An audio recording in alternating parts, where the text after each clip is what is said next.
Assalamualaikum warahmatullahi wabarakatuh. Halo guys, di malam Jumat ini aku akan membacakan cerita horor mengenai kisah penghuni apartemen. Cerita ini aku baca di kaskus.co.id Stories from the Heart. Kalau kalian suka dengan cerita-cerita seperti ini, jangan lupa like dan subscribe, atau kalian bisa langsung baca di kaskus.co.id Stories from the Heart. Gak usah lama-lama, mari kita dengarkan ceritanya. Namaku Hanif. Aku tinggal seorang diri di sebuah apartemen di segitiga emas Jakarta, atau orang bilang jantung kota Jakarta. Aku sendiri seorang pekerja kantoran yang bekerja di salah satu perusahaan asuransi yang memang bermarkas di ibu kota. Sudah beberapa bulan ini aku hidup sendiri semenjak perceraianku dengan istriku.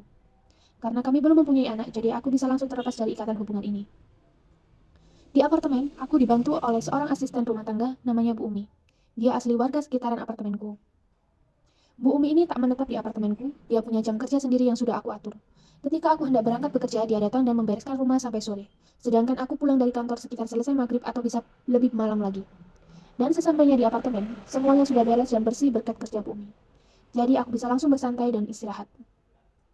Oh ya, aku juga memberikan Bu Umi kunci cadangan, kalau nanti dia butuh. Lagi pula aku percaya dengannya.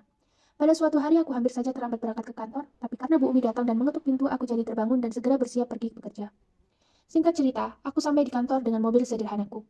Bekerja seperti biasa, bertemu banyak teman dan lainnya yang biasanya dilakukan pegawai pada umumnya. Waktu berjalan begitu cepat.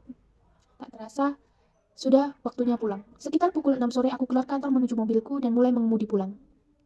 Sebenarnya pulang di waktu maghrib seperti ini adalah hal yang aku benci, karena jalanan selalu macet di jam-jam ini. Padahal kalau tidak macet, perjalanannya tidak akan memakan waktu lebih dari 15 menit. Aku sampai dan memarkirkan mobilku di basement. Kemudian berjalan ke lift untuk naik ke lantai 9 di mana aku tinggal.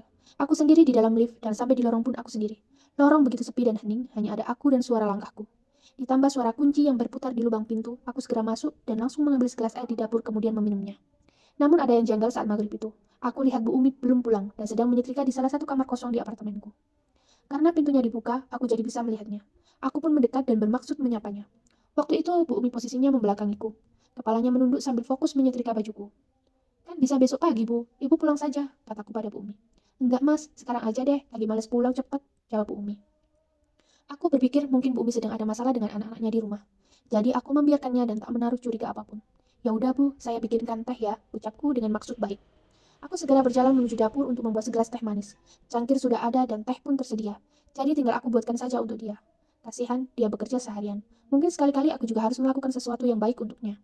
Di saat aku sedang membuat teh, ada sesuatu yang membuatku tersentak. Membuat jantungku berdegup kencang, aku kaget bukan main. Ketika mendapat sebuah pesan singkat dari Bu Umi di ponselku. Dalam pesan chat tersebut, Bu Umi berkata, Mas Hanif, maaf, Mas, saya pulang siang ya, mohon maaf Mas. Hari ini saya nggak bisa lama-lama. Begitu ucapannya dalam pesan. Jadi Bu Umi sudah pulang sejak siang hari tadi. Lalu siapa yang sedang menyetrika di kamar kosong itu?